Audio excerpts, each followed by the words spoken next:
Allahu, Allahu, Allahu, Allah, Allahu, Allahu, Allahu, Allah.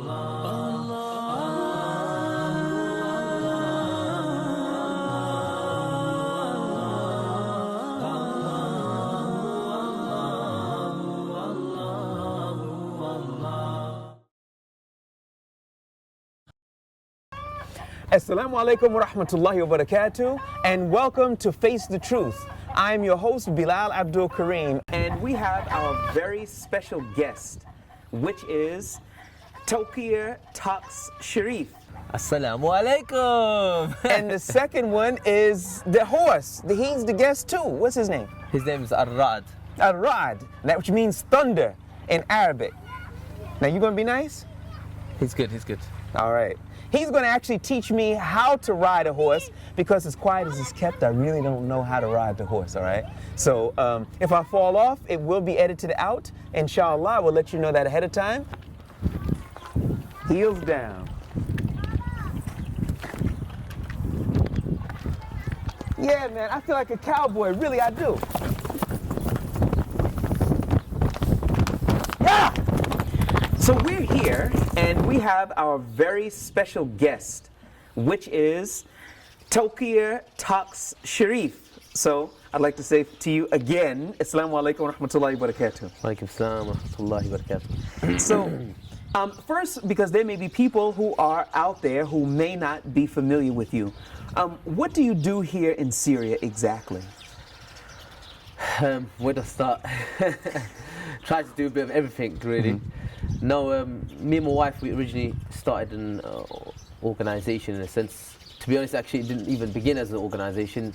We began as volunteers who came on an aid convoy to help the people of Syria, and the project just grew and grew and grew. So initially, it started as a human response, solely delivering aid to the people who were the most needy. And the project's just developed and developed, where we have a media wing now, we have an education wing, so we have many institutes and many schools under our banner. Also,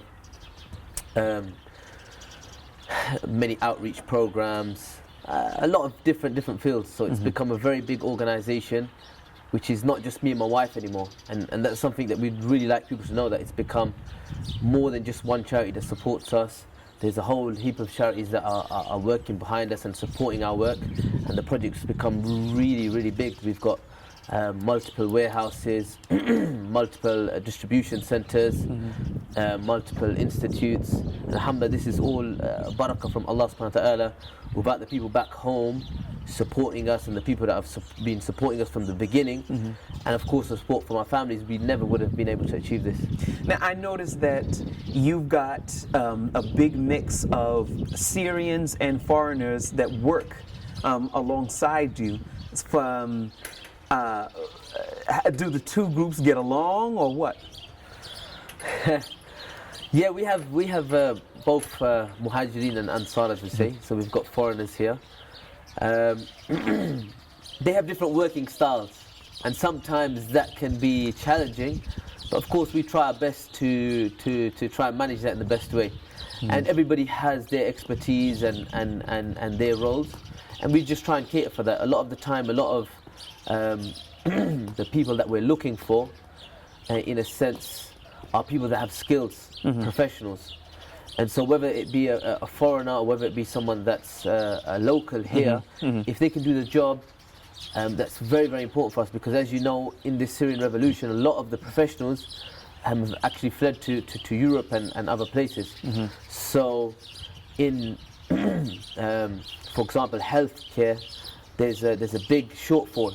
For example, in education, there's a big shortfall. So it's something that's really, really needed. All right, now I want to go back. Yeah, now that we've established, for those people who may not have known you, now I want to know more about you. No. Now, when you were growing up, I mean, what kind of childhood did you have? You know, did you get beat all the time, or and if you did you deserve it, or what? Me, I'm one of 6 children, okay? and I was the youngest child for a long while. So I was kind of spoiled. I bet all my brothers and sisters would say that I'm spoiled. And then I don't know, I just became sort of the black sheep of the family, in a sense that I was always the rebel. Didn't like being told what to do. Always had to do things my way. And we had a good upbringing. My dad raised us with good morals, and my mum, she always made sure that, you know, we were respectful to people and so on and so forth. Of course, somewhere down the line, I went off the track somewhere.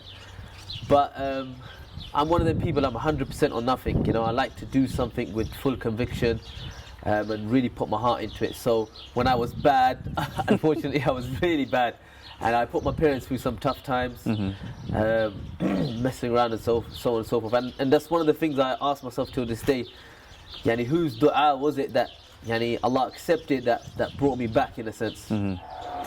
But now, what would your parents say about what you're doing here?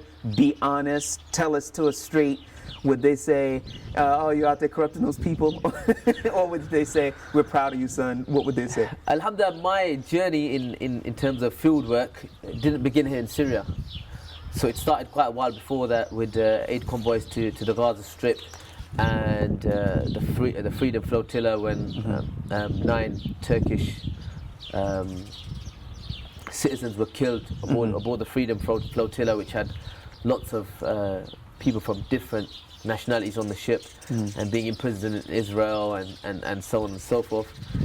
So I'd been going to different countries, and in the beginning it was something that was new to them, but as time sort of grew, alhamdulillah, they were the most important and most vital support network that I had, because alhamdulillah, we have a big family, and when you have the support of your parents, naturally other people will support you. So my parents, even though they know it's risky for me to be out here, especially with the family, they support the work. And if it wasn't for the support that they give us, 100% we would definitely not be where we are now. What about your family? Now, we understand that you, your daughter was born in Turkey. Yeah, that's right. And you made some efforts to be able to get a passport for her, a British passport, but those efforts weren't successful. What happened? Initially when I came, because I'd been doing a lot of my aid work, coordinating with groups like IHH in Turkey and so on and so forth, I had a residency visa in Turkey. So with my first daughter, in a sense, I thought that it would be a good move for us to have her, or for her to be born in Turkey. So that's what we did. Unfortunately, after many months of I suppose not getting anywhere, in a sense, with the British authorities, we decided to just come back to Syria and try from here. And it was one of them things where it was just a dead end. Every time that we would communicate with the Home Office or communicate with the Passport Office, they would say, look, your case has been escalated, and for whatever reason, they would never get back to us. I think I phoned them maybe 30 times, wrote them letters and so on and so forth. Me, I've had passport problems in the past, so it wasn't something that was new for me. And I think many of the Muslims that are probably watching this understand what it's like to be held under Schedule 7, to be held under different anti-terror legislation. For example, I was one of the only people that after the Mavi Marmara Freedom Flotilla was the only person to be held. When you got back to the UK? When we got back to the UK. So you can imagine we had people from our organisation had been killed. The British government did not want to bring us back to the UK. They wanted us to pay for their flights. When we said to them, look, the Israelis have taken our passports, they've taken all of our money, they've taken all of our equipment, how do you expect us to get home? They said that we can lend you £50 and that will be held against your passport. When you come back to the UK, you have to pay it. £50? £50. And we'll give you a free phone call. What, to get a haircut? And the Turkish government, on the other hand, said to us, guys, we'll give you a 5-star aeroplane with beds, we'll bring you to Turkey, 5-star hotels, you can stay, bury the dead, and then we'll fly you back to the UK for free. So that's what happened. We went back to Turkey and we had all of this treatment. The president came to meet us and we shook his hand, and a massive reception and so on and so forth. And unfortunately, when we came back to the UK after all of that, of course, I wasn't the only British contingent on the ship. Some of the other people, non-Muslims also. I was the only one to be held. Do you think that that Western governments are using passports, citizenship, as a means to keep what they might deem to be undesirables out of the country? Definitely. I think it's definitely being used as a tool. But the problem is, what they don't understand is that the people that want to leave are going to leave. Most of the people that wanted to leave and go to ISIS, for example, absconded, and they left without passports, okay? The people that they're actually affecting are the ones that actually want to come here and do legitimate work. For example, work as doctors, work as physicists, work as teachers, for example, people that can really help the community and help the Syrian people.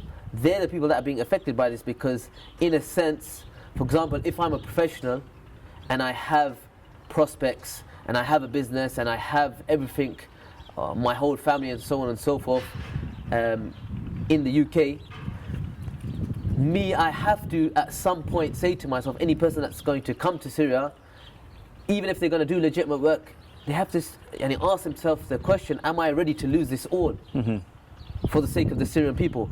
Now, to put somebody in that position is very, very unfair. So you're saying that, well, the choice that's being given to the people now is that, look, if you want to go and you want to help these people, okay, that's fine, but don't come back. More or less. And that's hard. That's hard for somebody who's, especially a professional person who may have his own home, his own car, and his family, children in school, to basically say that if you get on that plane, you go over there to help those people, there's no return ticket. Definitely. It's a one-way. And yeah, I agree with you. I think that that's unfair. And that's the situation we're in right now, where we have the potential to do a lot of good, a whole lot of good here, because the organization and the people have, how can I say, they've warmed to us. So now, whereas in the beginning where we didn't understand the language and we were having different difficulties moving around logistically, for example, now the whole country is open to us. People are calling for us. People are saying, look, bring your projects to our areas. We'll give you the keys to our schools. We'll give you the keys to our hospitals. We can do a whole lot of good.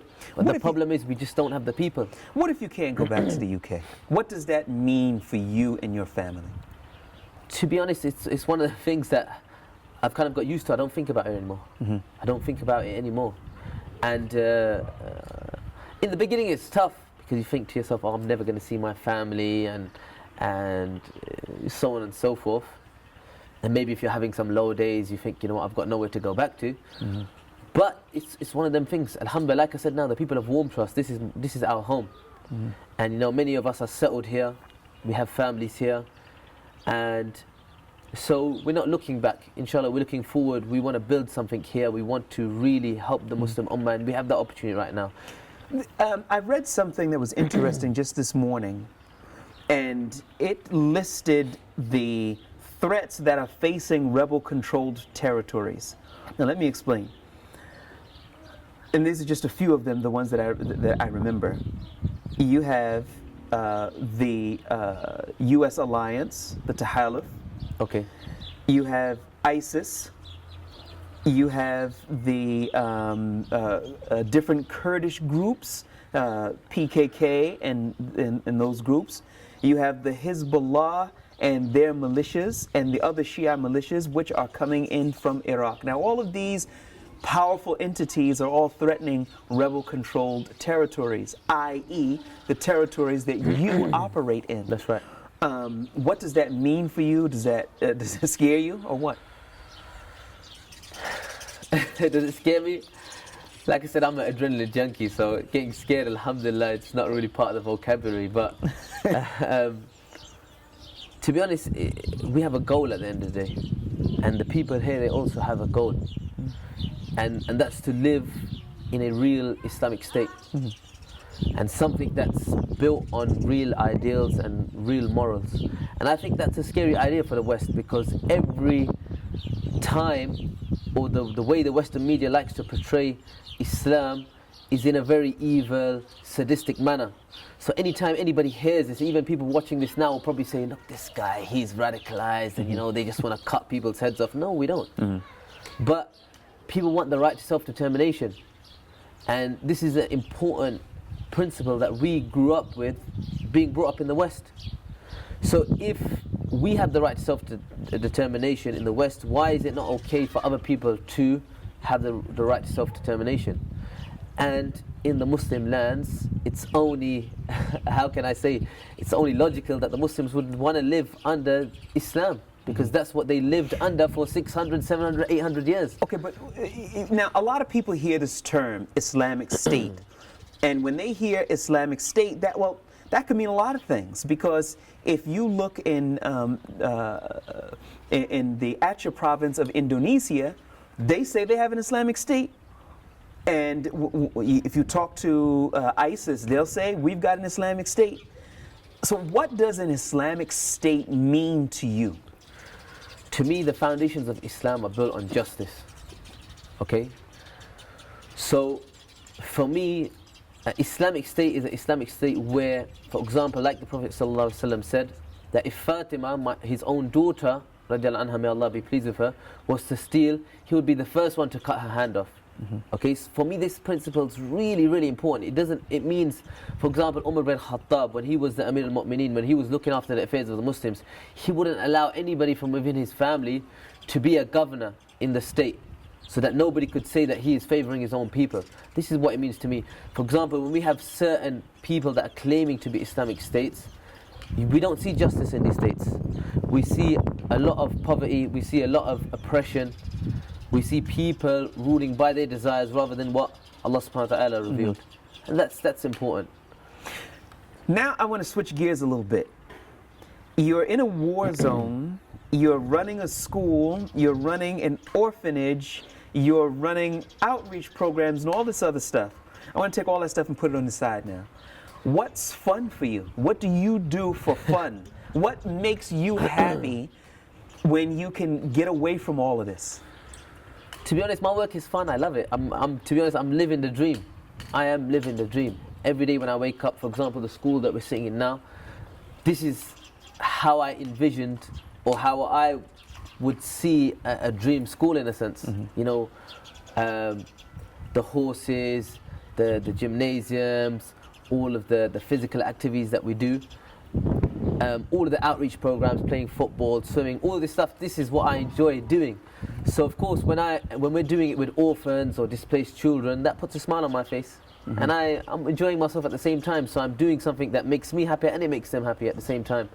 So for me, that's, you know, you can't have more fun than that. You can't love a job more than doing something that you really, really enjoy. All right, what is this place? Okay, this is Salahuddin Al-Ayyubi Gym. This is one of our outreach programs, and this is sponsored by One Nation, similar to the Riding Center. And so if anyone wants to donate, please donate. You know, they've already paid the money for these projects and they haven't even raised the money for them, so. Well, wait a minute, I got a little question here. Now, how do people know that people here are benefiting?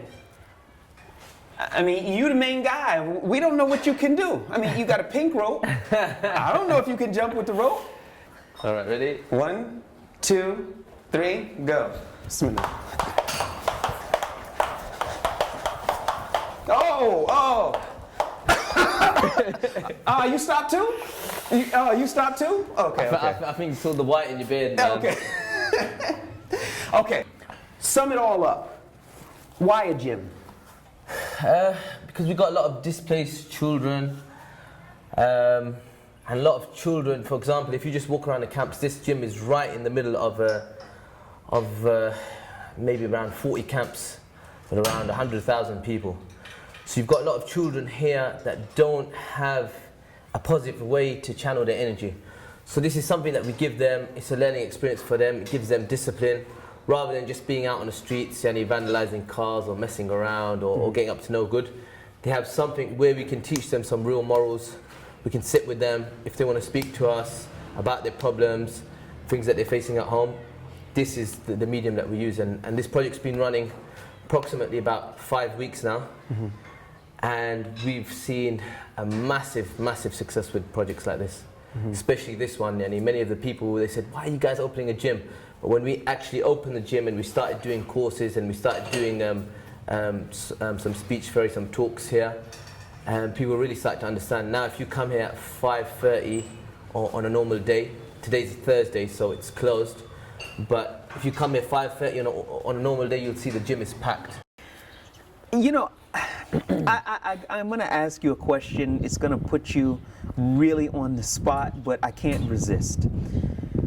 There are people who are going to be watching and they're going to say, look, I like this guy and I like what he's doing out there and I want a piece of that because I want to do something that's going to help me to get to Jannah. But you brought up an important point that the way things are situated politically around the world for Muslims, coming to help these people now is you're signing away your previous life. Now, if somebody's sitting there and they're watching you and they're saying, look, Tauqir, when you went over there, it was you and your wife, and your family grew over there. And I've already got a family here, and I'm a professional, and I want to help the people out there. Am I ready to throw away my life? What do you advise people to do? That's a real question. It's not an easy question to answer because it's many different avenues. First of all, the first thing I would say is that you have to understand what you're getting yourself into. You know, we don't want to be under any false impressions. We don't want people to think that they're coming to live the American dream or the Islamic dream, because it doesn't exist. When you're coming here, you're coming to get your hands dirty. You're coming here to work. You're going to see things that you don't like. You may be working with people that don't like you.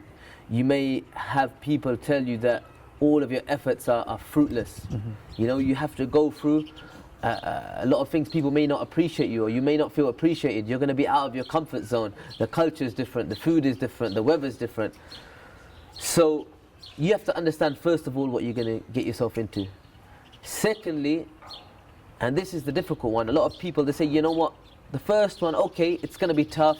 I've got a hard shell, maybe I can hack it, maybe I can't. Before, it would have been lovely where we could, or even now, if we can create some form of legitimacy here, where we can allow people to come in for a few months, a few weeks, they can come and work in a hospital, see if they can handle it and go back, that would be amazing. Mm-hmm. Unfortunately, that doesn't exist for us because the borders are closed. Not just in terms of people coming from Europe, but actually here in Turkey, the situation is very difficult because of the security situation. Also, Bab al-Hawa, the Syrian border is closed. So a person really at stage 2 has to understand that if I'm going, I might not be coming back. And that means I might not be coming back ever to whatever it is that I have behind me. Okay? Now some people, it's easier for them to say, you know what, I'm going to go there. If I get shaheed, I get shaheed. If I go and work, and you know what, knowing that they may still have the possibility to come back. Mm-hmm. Shahada for some people is easier. Mm-hmm. But for people to come here knowing that, you know what, I don't have an option out, maybe I'm going to go there and I'm not going to like it and live a horrible, sad life, that's harder for people. Yeah. So that's one aspect of it. The other aspect is that we need people with skills. A lot of the people that do want to come here are people that unfortunately are not leaving anything behind back home. Mm-hmm. Okay? So it's not that difficult a step for them to make. Yani, for example, Allah says in the Quran, infiru khifafan. Okay? Yani, the reward and the tafsir of this ayah is that the reward for the one who leaves his home for the sake of Allah and he is light is different to the one whose reward, for example, he's heavy. And the Mufassirin, heavy meaning? Heavy meaning that he has children, or he has wealth, or he has so on and so forth. It's much harder for him to leave because he has so much more invested. And so his reward is so much more bigger. So for example, someone like Suhaib al-Rumi, when he left Makkah and he gave all his wealth to the Quraysh, he had a massive reward, because that's not something that is easy for somebody to do. But for somebody who doesn't really have any qualifications, or doesn't have a business, or doesn't have a family, it's easier for them to leave. Mm-hmm. I'm not saying that people who don't have any skills shouldn't come. But what I would say is try and acquire some skills. Have an idea of what you want to do when you come. Okay? Right. Mm-hmm. So if you are going to come and you are going to leave, okay, build your skill base. And so that when you come here, you can be the most effective that you can be. And that's the advice that I would give people. I know it's... Well, I mean, I think it's realistic, you know. I think if you were to put it out there and just say, "Come on in, the water's fine, no problem," it's not real. And when people came out here, then they would realize that it's not real, and then they probably come looking for you. So, listen, we're out of time, and we're gonna try to pick it up another time, inshallah. May Allah bless you and your family with a lot of success. I am here with Tauqir Sharif, and I just want to tell you, you know what? When I first heard people mention that his name mentioned Tauqs, I said, "Oh man, that's bad," because I thought he was in a in a rehab program. So it was like, you know, detox and talks like that. So I said, "Oh man, why you talk about the guy like that?" You know, when he tried to straighten up his life and leave the drugs alone. But it's just like his name, Tauqir. So anyway, it's just a nickname that I picked up along the way. It's just a nickname, right? Okay, yeah, right, yeah, sure. Jazakallah khair. I am Bilal Abdul Kareem for Face the Truth. Jazakum Allahu khaira. Wassalamu alaikum wa rahmatullahi wa barakatuh.